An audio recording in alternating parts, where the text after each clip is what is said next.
Who was the demon who tempted Jesus?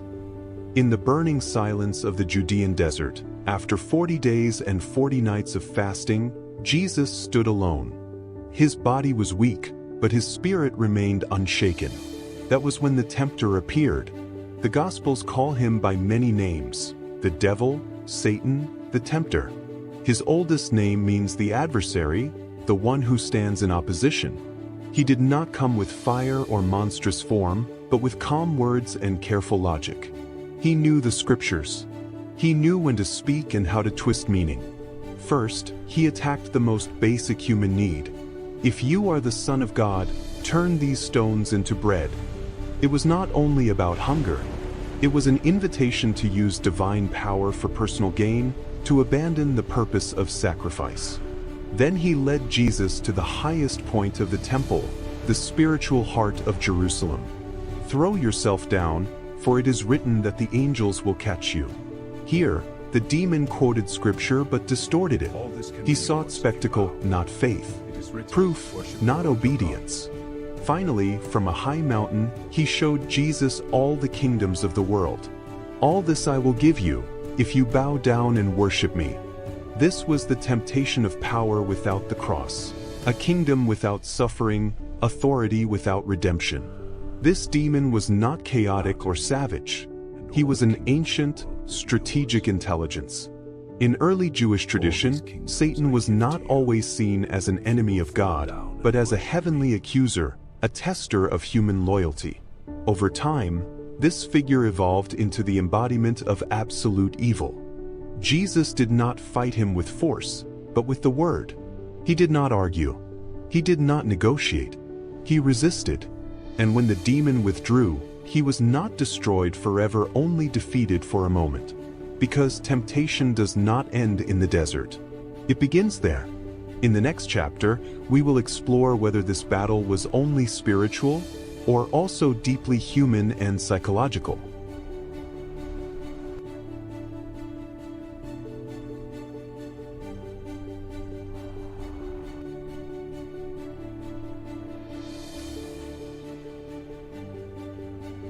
Enoch, the prophecy of time. Before the flood, before Moses, before history was written as we know it, there was Enoch. The Bible says Enoch did not die, that he walked with God and vanished. But the ancient texts attributed to Enoch reveal something far more unsettling. He was not only taken to heaven, he was shown the nature of time itself. According to these writings, Enoch was guided by angels known as the Watchers through the heavens. There he did not merely see stars and thrones, he witnessed the hidden mechanism of time. Cycles, ages, resets of the world, and repeated judgments. Past, present, and future were not separate, they were part of a single design. Enoch wrote that humanity would pass through eras marked by corruption, forbidden knowledge, and false enlightenment. He spoke of a time when humans would believe they controlled everything, yet would have forgotten who created them. A time when the heavens would seem silent yet would be watching. The most feared prophecy did not speak of an end, but of a return to the beginning, a reset. A moment when what was hidden would be revealed, and sealed books would be opened once again. Enoch warned that only those who understood time would recognize the signs. That is why his writings were removed, fragmented, and pushed to the margins of history. Not because they were false, but because they were too precise. And if Enoch truly saw our time, then the question is not whether the prophecy will be fulfilled, but where we now stand on the clock of creation. The story will continue in future chapters.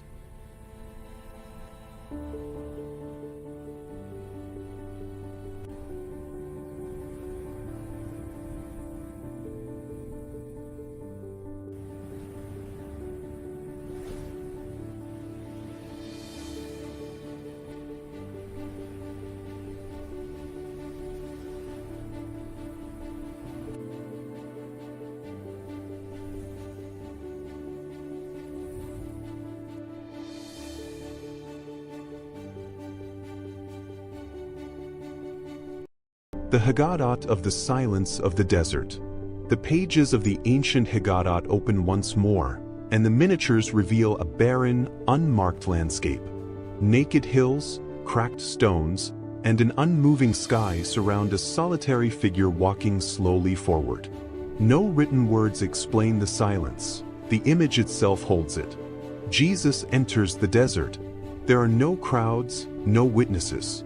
The sound of the Jordan's waters is now far behind. Only the wind brushes against sand and stone. Each step raises dust. The sun measures time without mercy. Days pass without visible signs. Hunger appears gradually, not suddenly, becoming a constant presence. The body weakens, but the gaze remains steady. The desert offers no shelter and no distraction. Everything is exposed. In the absolute stillness, the trials arise. They do not arrive with noise, but with calm, reasonable words. The promise of bread, of power, of safety. Each proposal seems simple, logical, almost necessary. Yet in the silence, the answers form without being spoken aloud. Jesus stands unmoved before each challenge. He does not argue. He does not rush. The desert watches. The sand does not stir. The sky does not change. Strength is not born from force, but from clarity. Time stretches. The silence weighs heavily, yet it also reveals. When all that is unnecessary falls away, only what is essential remains. And that is enough. At last, the desert yields not with words, but with stillness. Hunger remains, weariness remains, but the trial has passed. The solitude has fulfilled its purpose. Jesus leaves the desert in the same way he entered it, in silence. The story now moves toward a new stage, where silence will give way to voices, roads, and callings. The next chapter leads to the beginning of his public ministry.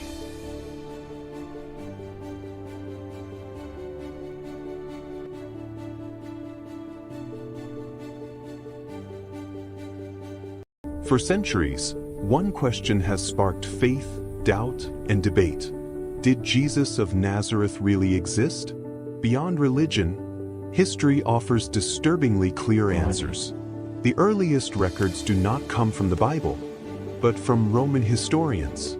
Tacitus, one of the most respected chroniclers of the Roman Empire, wrote that Jesus was executed under the authority of Pontius Pilate. He was not a Christian. He had no reason to invent such a claim. Pliny the Younger, a Roman governor, described early Christian communities who worshipped Christ as a god, only decades after his death. And Flavius Josephus, a first-century Jewish historian, referred to Jesus as a wise man, executed, and followed by many even after his death. These independent sources agree on the essentials.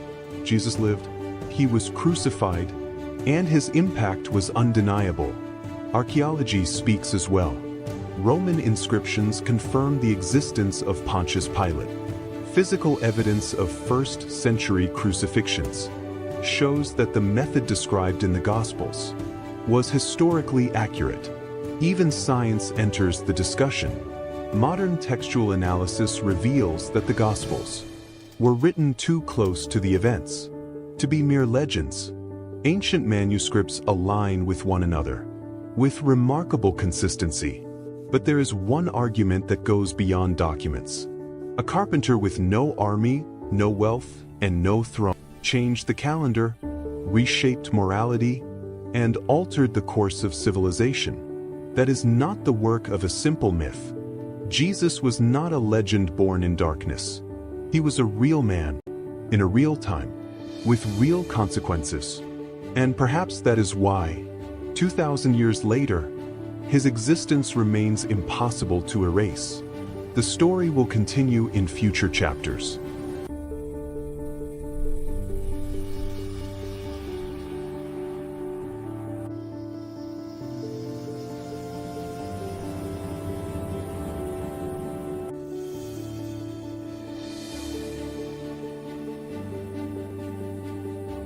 The spear of Christ, the weapon that touched the divine. As the body of Jesus hung in silence upon the cross, the sky darkened and the earth trembled. Then came an act that would echo through history. A Roman soldier, identified in ancient tradition as Longinus, pierced the side of Jesus with his spear. From the wound flowed blood and water. To some, it was merely the final act of an execution. To others, it was the exact moment when the human world touched the divine. Apocryphal manuscripts and medieval traditions claim that the spear was not abandoned. It was taken, preserved, and feared. According to these texts, the spear acquired an unsettling power. Whoever possessed it could rise to rule empires, but whoever lost it was destined to fall. Centuries later, the Holy Spear appears in the hands of Emperors Constantine, Charlemagne, and later within the heart of the Holy Roman Empire. Ancient chronicles claim each carried it into battle, believing the weapon protected their destiny. But other manuscripts offer a darker warning. The spear did not grant power, it revealed it. They say the blood of Christ did not turn the weapon into a blessing, but into a test. A test measuring human ambition against the sacred. When power was sought, the spear brought war. When it was revered, it brought silence. And here, the question is born. In the next chapter, we will explore how many spears claim to be the true one, and why none can prove its origin with absolute certainty. Later, we will uncover how sacred relics became tools of political ambition, and why touching the divine always carries a price. Because the spear that pierced Christ is not just a relic. It is a mirror. It does not reveal the power of God, but the heart of humanity. Father, into your hands I commit my spirit. Truly this was a righteous man.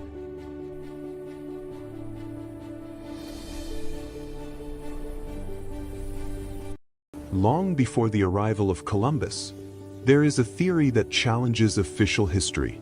The Knights Templar may have reached the Americas. After the dissolution of the Templar Order in 1307, accused of heresy and hunted by the Church and European kings, many Templars vanished without a trace. But their treasures were never found. According to ancient chronicles and hidden symbols, some Templars may have escaped by sea, carrying secret maps, advanced navigational knowledge, and relics considered sacred and dangerous. There are clues that fuel the mystery. In North America, certain ancient structures display symbols similar to Templar crosses. In Nova Scotia, the mystery of Oak Island has long been linked to a hidden Templar treasure. And in Mesoamerica, some legends speak of bearded men arriving from the sea, long before the conquistadors. Coincidence? Or traces erased by time? The Templars possessed knowledge of sacred geometry, advanced architecture, and a spiritual vision that blended faith and science. Some believe this knowledge was shared with indigenous cultures, influencing symbols, rituals, and constructions. There is no definitive proof, but there are no clear explanations either. If the Templars reached the Americas, they did not come as conquerors, but as guardians, hiding secrets that could not fall into the wrong hands. And then a disturbing revelation emerges. An ancient manuscript, found in forgotten European archives, describes a Templar voyage to a land beyond the ocean, mentioning sacred mountains, giant stones, and people who had never seen iron. The document names no modern places, yet its descriptions align unsettlingly with regions of the American continent. Was this manuscript the missing proof? Or just another fragment of a forbidden puzzle? Perhaps the story of the New World began much earlier than we were taught, because sometimes the truth is not lost. It is hidden. The story will continue in future chapters.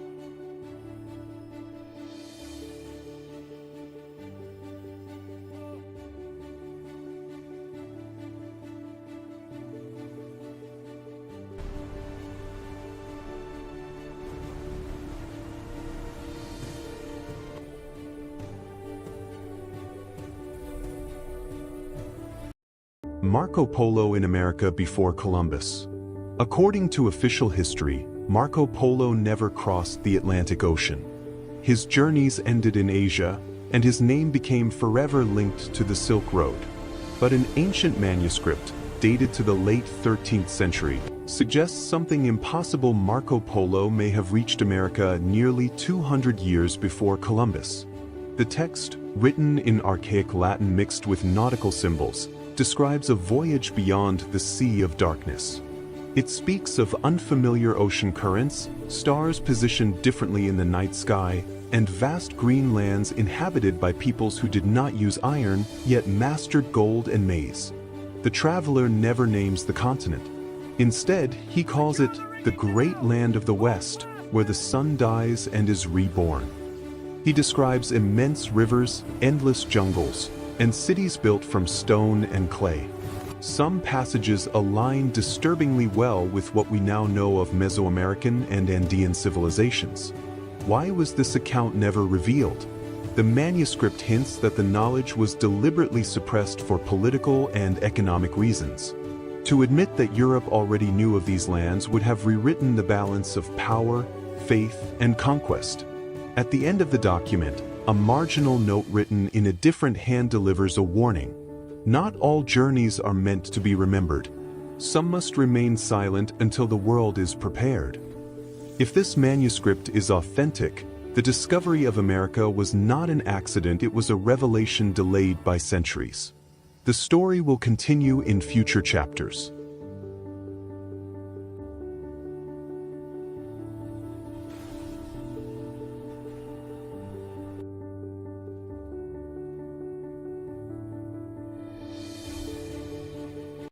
The Haggadah of the First Miracles. The pages of the ancient Haggadah open once more, and the miniatures reveal scenes that seem to break the rhythm of ordinary life. Jars, tables, roads, and gathering crowds repeat across the images, yet something different begins to surface in each one, as if the familiar world were on the verge of transformation. It begins with a simple gathering, a celebration, mingled voices, vessels set in place. Nothing unusual is expected. The moment moves forward until scarcity becomes evident. What sustained the joy has run out. There is no public announcement, no dramatic gesture, only a brief, quiet instruction. The change occurs without noise. The contents of the vessels are no longer the same. Those who taste pause. Surprise is not expressed in shouts, but in glances searching for explanation. Abundance appears where there had been limit. Along the roads, other gestures follow. The touch, a word, a presence close at hand. Weakened bodies regain movement. Eyes once closed are opened. There is no delay. What had been held back begins to flow. The news spreads uncontrollably. Footsteps quicken. Houses fill. Some arrive with clear faith, others with doubt. The miracle does not distinguish intentions, it simply happens. Jesus does not linger to explain. The signs speak for themselves. Each action points to something greater, something that does not impose itself, yet allows itself to be seen. While some celebrate, others watch with unease. Questions grow. What heals also unsettles. What astonishes demands a response. Thus, the first miracles do not close the story, they open it. They prepare the ground for more demanding words and deeper encounters. The narrative now moves toward a moment when teaching will take a public and structured form. The next chapter leads to the Sermon on the Mount.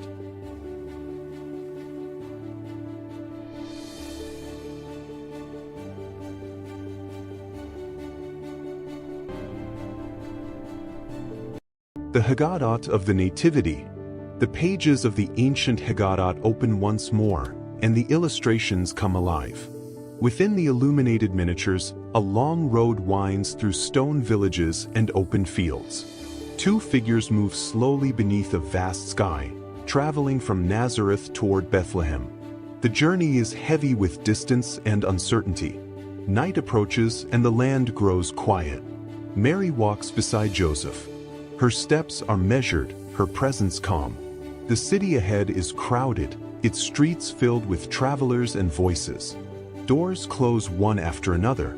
There is no space prepared, no place set aside. The search ends not with welcome, but with necessity. Beyond the noise of the town, a humble shelter waits. The setting is simple, almost unnoticed.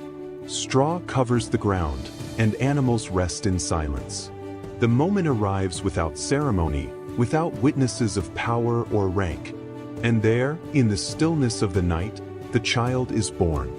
The scene is small, contained within the narrow walls of the shelter, yet something immense unfolds. Mary holds the newborn gently. Joseph watches, attentive and silent. The child is placed where animals feed, wrapped with care, resting in quiet vulnerability. The world outside remains unaware. Above, the night sky stretches wide. Far from the town, shepherds keep watch over their flocks. The darkness is suddenly broken by light. Fear gives way to awe as a message is delivered, not to kings or priests, but to those who keep vigil in the fields. They move at once, guided by wonder rather than understanding. They arrive and see what has been told to them. No throne, no palace, only a child, a mother, and a father. Yet the weight of the moment settles deeply within them. They leave changed, carrying the news into the night. Inside the shelter, calm returns. Mary reflects in silence. Joseph remains watchful. The child sleeps. The birth has taken place quietly, yet nothing will remain the same. The story now turns outward, toward those who will come seeking the child from distant lands. The next chapter leads to the visit of the Magi.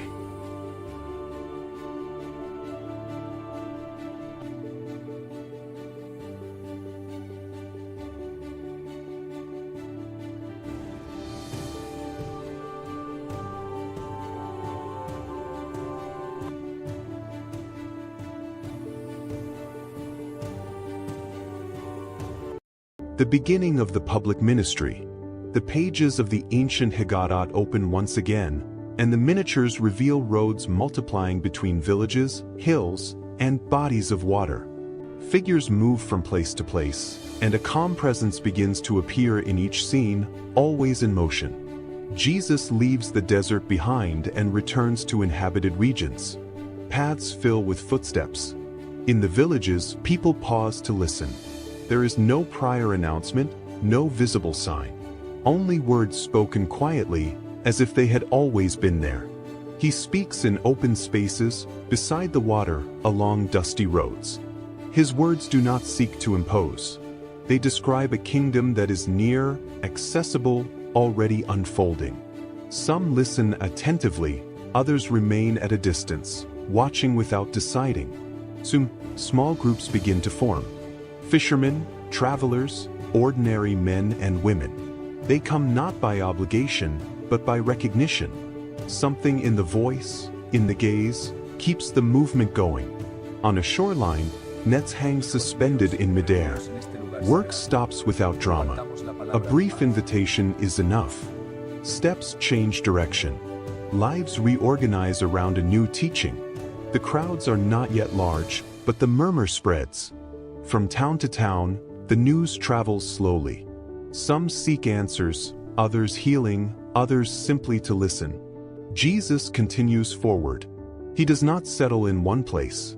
The road itself becomes part of the message. Each encounter is brief, precise, sufficient. Time passes and his presence becomes familiar. What began in silence now takes public form. Without spectacle, without visible power, the work has begun. The story now moves toward a wider stage where words will be accompanied by signs and the crowds will grow. The next chapter leads to the first teachings and miracles.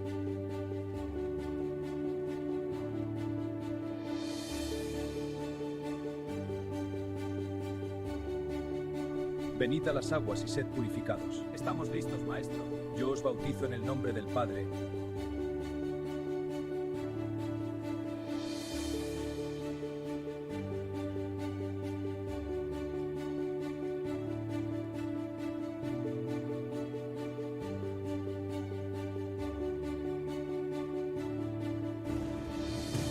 The hidden childhood of Jesus.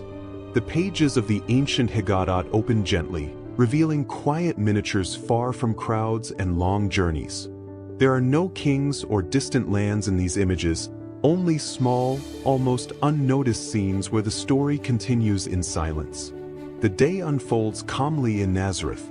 Near the river, the water flows slowly between smooth stones and tall reeds. A child walks along the bank. His steps are light, attentive to the ground, to the movement of the water, to the sound of the wind among the trees. There is no hurry. For a moment, the world seems still. Jesus stops. A short distance away, on the damp earth, lies a swallow, motionless. Its wings are folded, its small and fragile body unresponsive to the passing air. The child approaches and kneels. There is no fear in his expression, only attention. He observes in silence, as one who recognizes something that needs no explanation. The river continues to flow. Jesus lifts the swallow carefully. He holds it in his hands without pressure, without urgency. The surroundings remain quiet. The trees do not move. The water seems to listen. Then the child speaks. Not loudly, and not with solemn gestures. His words are simple, almost a whisper, directed toward life itself. There are no visible invocations, no signs in the sky. And it happens. The small body trembles. The wings unfold slowly, at first uncertain, then strong. The swallow opens its eyes, breath returns, and in an instant it rises. It crosses the air above the river and disappears among the branches, leaving behind only the trace of motion. Jesus remains still, watching. There is no celebration. There are no witnesses. The moment does not seek to be seen or remembered. The child stands and continues along the riverbank as if nothing extraordinary had taken place. The water keeps flowing. The day moves on. In Nazareth, life continues, unaware of what has occurred. The power that once stirred kings and moved stars remains hidden, contained in small gestures, in silent acts, in childhood. The story has not yet revealed itself to the world. The next chapter leads to the baptism of Jesus.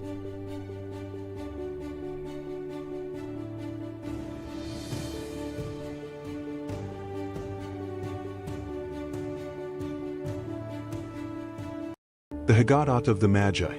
The pages of the ancient Haggadah open once more, and new illuminated miniatures emerge upon the parchment. Along the borders of the book, deep skies appear, pierced by a star that does not remain still. Its light stands apart from all others, drawing the gaze of distant lands.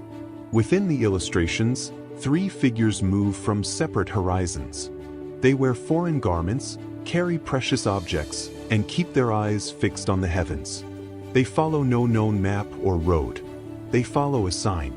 The journey unfolds across vast deserts, unfamiliar cities, and long silent nights. The star remains, always ahead, always clear. It offers no words, yet it directs every step. The miniatures shift, revealing the walls of Jerusalem. The Magi enter the city with questions rather than certainty. Their arrival unsettles the balance of power. Faces darken, and authority listens to the news of a birth, not with joy, but with fear. The pages of the Haggadah grow heavier. For a moment, the star disappears, and decisions are shaped in shadow. Yet the journey does not end there. As they depart the city, the light returns. The star reappears, guiding them once again. The illustrations now lead toward a humble place, far from palaces and thrones. There are no guards, no crowds, only stillness. The Magi enter and pause. Before them stands no visible wealth, no sign of earthly power. Only a child, held by his mother. And yet, they understand. Without words, they kneel. The gifts are opened one by one, not as tribute to a common king, but as recognition of something greater. Gold, frankincense, and myrrh are laid before the child. The gestures are solemn. The moment is brief, yet decisive. The final pages show a different road. Warned in dreams, the Magi do not return the way they came. The book portrays them departing in silence as the star slowly fades from view. Inside the home, calm remains. Outside, the world has not yet understood what has taken place. The story now moves toward danger and escape. The next chapter leads to the flight into Egypt.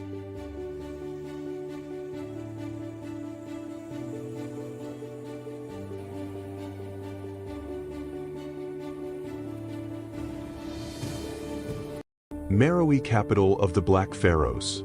Long before Rome ruled the world, and as Egypt's power began to fade, a great capital rose south of the Nile. Meroe, the heart of the kingdom of Kush and the seat of the so-called Black Pharaohs. For centuries, Meroe was dismissed as legend.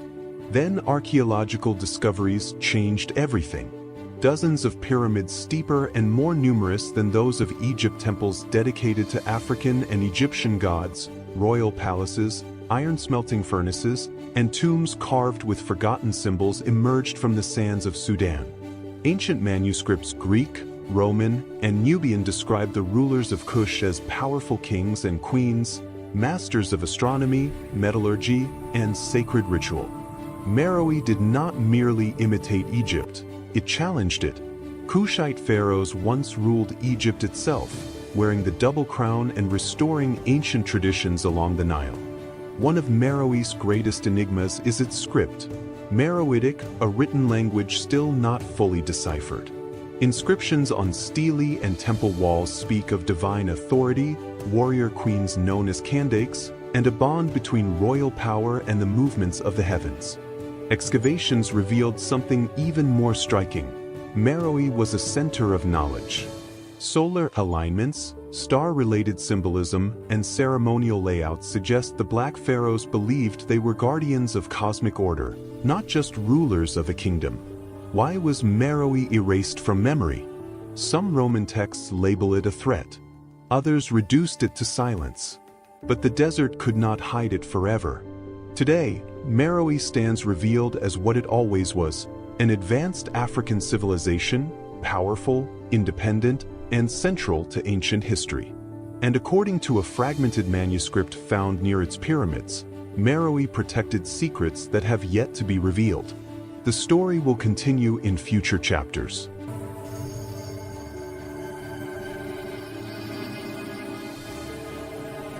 The Code of the Hebrew Bible. For centuries, the Hebrew Bible was viewed solely as a religious text.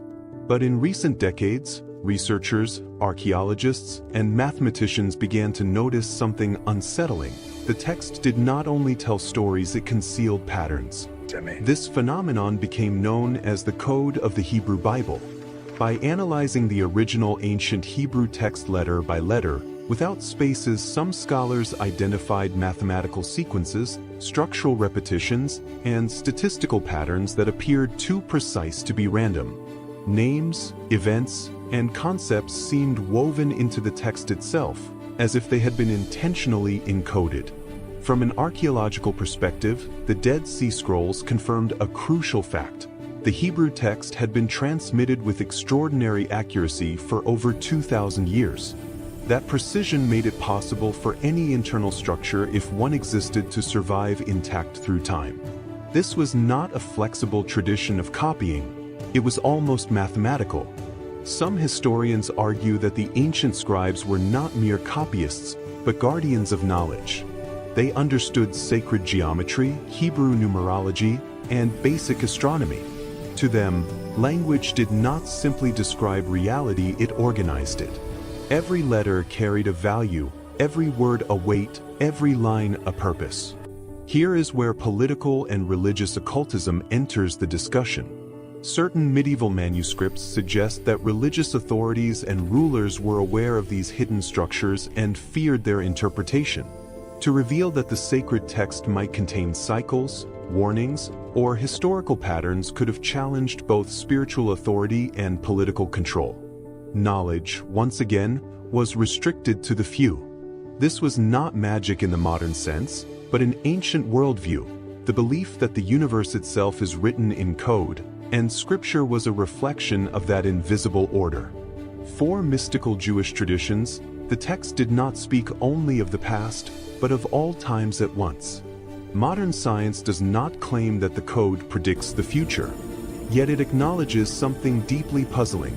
The structural complexity of the Hebrew Bible exceeds what would normally be expected from a purely human work of its era. And that leaves a powerful, uncomfortable question. Was the Hebrew Bible only a book?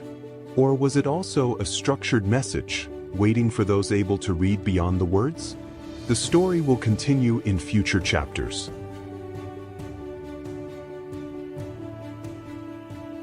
The Ethiopian Bible, the lost canon. For centuries, the world believed it possessed the complete Bible. Yet in the highlands of Ethiopia, guarded by stone-carved monasteries and traditions older than many churches, a different Bible survived. The Ethiopian Bible, known as the Ethiopian Canon, is the oldest and most complete biblical canon still in use today. It contains books removed or rejected by other traditions, texts like Enoch, Jubilees, and the Ethiopian books of Maccabees. These writings speak of fallen angels, watchers, giants, forgotten covenants, and knowledge that existed before the Great Flood. According to Ethiopian tradition, these books were never banned because they were never lost. The Ethiopian Orthodox Church claims it received the scriptures directly from the earliest days of Christianity, untouched by later revisions made in Rome or Byzantium. Ancient manuscripts written in Giizi, a sacred and ancient language, describe a world where heaven and earth were closer, where angels walked among humans, and where divine judgment was announced long before the Book of Revelation. For many scholars, the Ethiopian Bible does not contradict faith, it expands it. It reveals hidden layers of biblical history and suggests that what is now considered forbidden was once sacred knowledge. And the question remains, if these books were preserved for thousands of years, what did Ethiopia know that the rest of the world forgot? The story continues in the next chapters.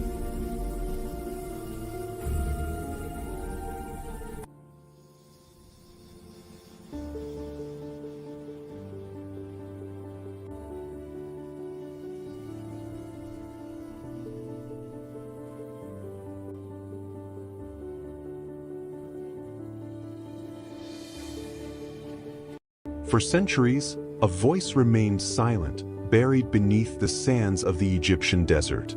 It was not written for the crowds, but for those who sought to understand what cannot be seen. That voice is the Gospel of Philip.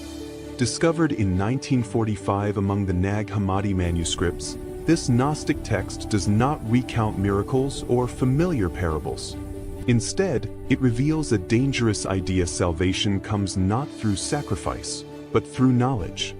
Philip describes a different Christ, not only the one who dies on the cross, but the one who awakens consciousness. A teacher who explains that the material world is a shadow and that truth belongs to the spiritual realm. One of its most unsettling passages speaks of Mary Magdalene as Jesus' closest companion, not merely a follower, but someone who understood teachings hidden from the other disciples.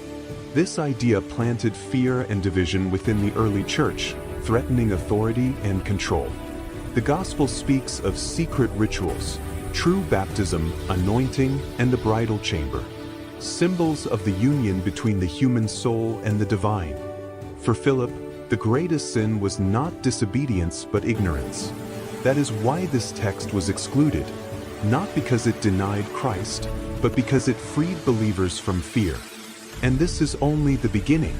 In the next chapter, we will uncover why the Gnostic Gospels were hunted, censored, and destroyed, and how the early church decided which texts would become sacred and which would vanish. Later, we will reveal the true role of Mary Magdalene and the silent war between knowledge and power in the first centuries of Christianity. Because the Gospel of Philip is not just an ancient manuscript. It is a warning. Some Gospels were proclaimed, others were buried, but once knowledge awakens, it never sleeps again.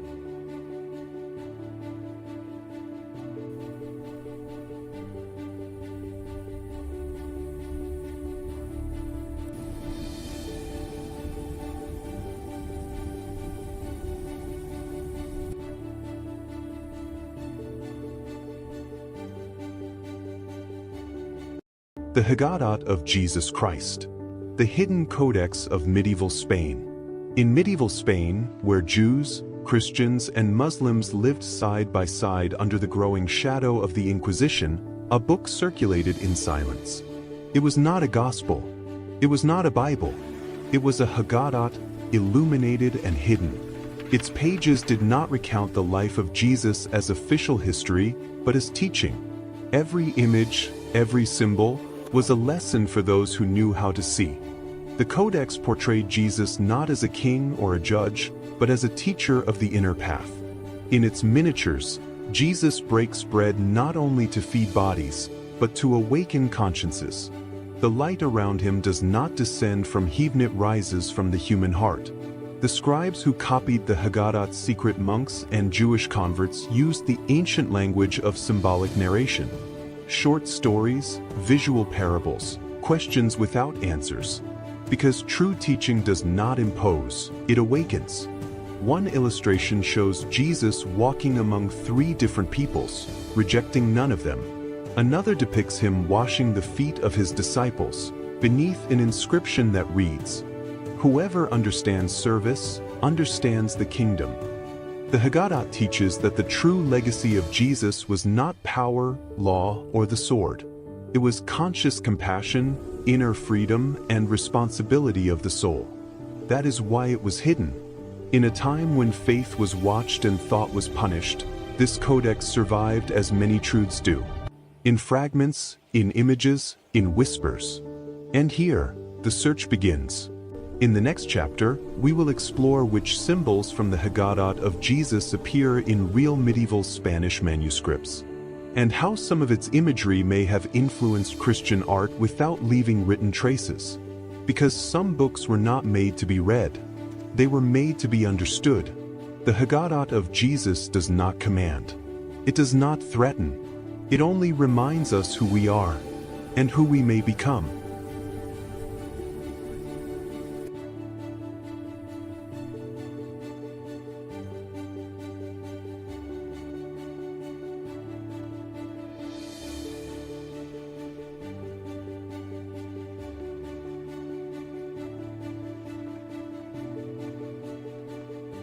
For centuries, the Gospels remained silent about a troubling period, the lost years of Jesus. Between his childhood and his public ministry lies a gap, and within that gap, some traditions look toward Asia. Ancient accounts from India, Persia, and the Himalayas speak of a foreign sage, young and austere, who debated with Brahmins, walked alongside monks, and taught compassion, detachment, and inner truth. They called him Isa. Not a conqueror, but a seeker. According to these traditions, Jesus may have followed the Silk Road with caravans, crossing deserts and mountains. In Buddhist monasteries, he may have learned the value of silence. In Hindu temples, the idea that the divine dwells within the human being. Teachings that would later echo in his words, "Love your enemy, renounce the ego, awaken the spirit." There is no definitive proof. Only fragments, later manuscripts, local chronicles, and striking similarities between Eastern teachings and the sayings attributed to Jesus. For some historians, it is myth. For others, an uncomfortable possibility never fully explored. When Jesus returns to Judea, he is no longer just a carpenter. He speaks with authority, but without power. He teaches like one who has seen beyond his homeland. And his words, simple yet profound, seem to unite worlds separated by thousands of miles. Perhaps the years of Jesus in Asia are not meant to be proven, but understood. Not merely as a physical journey, but as a symbol, a bridge between cultures, religions, and ways of understanding the sacred. And so, the mystery remains, because sometimes what is not written reveals the most. The story continues in the next chapters.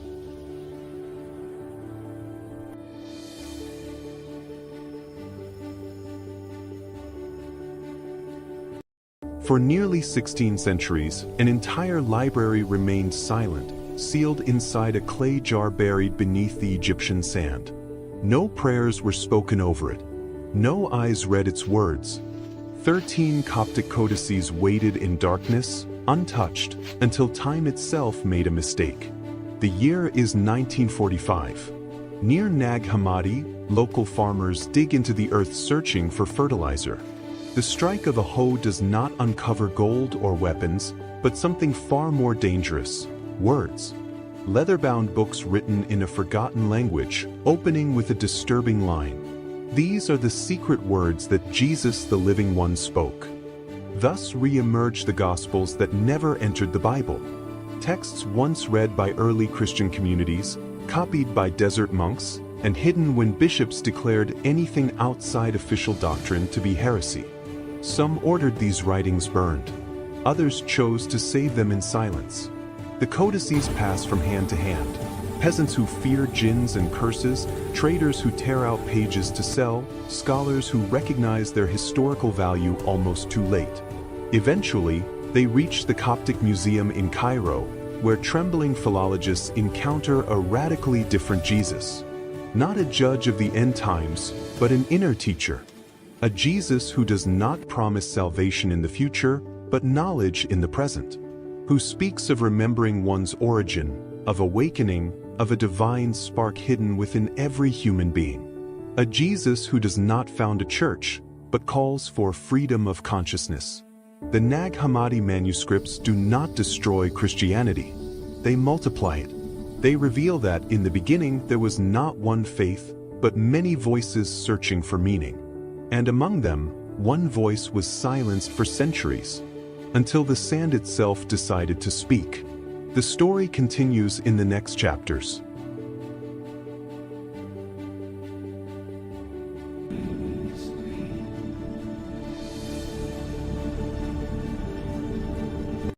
After the death of Jesus, his 12 apostles spread across the known world. They preached, were persecuted, and most of them died far from one another. Yet one question remains: where are the 12 apostles of Jesus buried? History offers fragmented answers. Peter, the closest to Jesus, was crucified in Rome. Tradition holds that he was buried beneath what is now St. Peter's Basilica in the Vatican. Paul, though not one of the original 12, is inseparable from this story. He was beheaded in Rome, and his tomb is venerated at the Basilica of St. Paul outside the walls. John, the beloved disciple, was the only apostle who did not die as a martyr. He lived to old age and was buried in Ephesus in modern-day Turkey. James the Greater was beheaded in Jerusalem.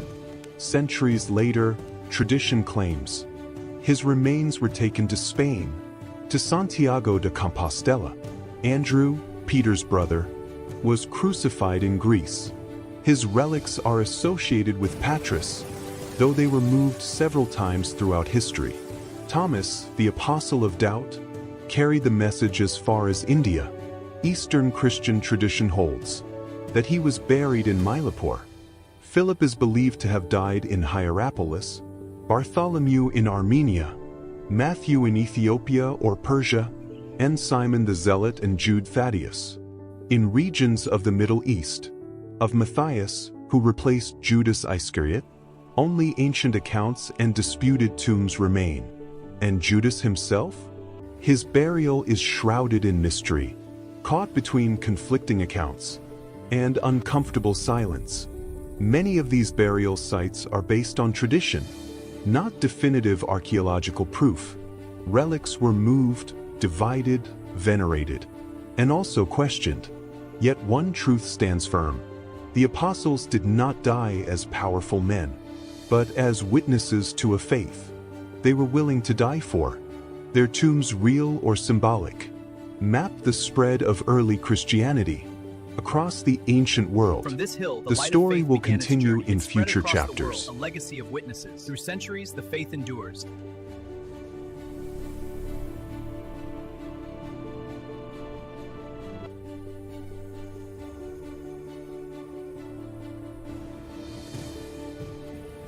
For centuries, one question has haunted verse, archaeologists, and emperors alike. What happened to the cross on which Jesus of Nazareth was crucified? The canonical Gospels remain silent.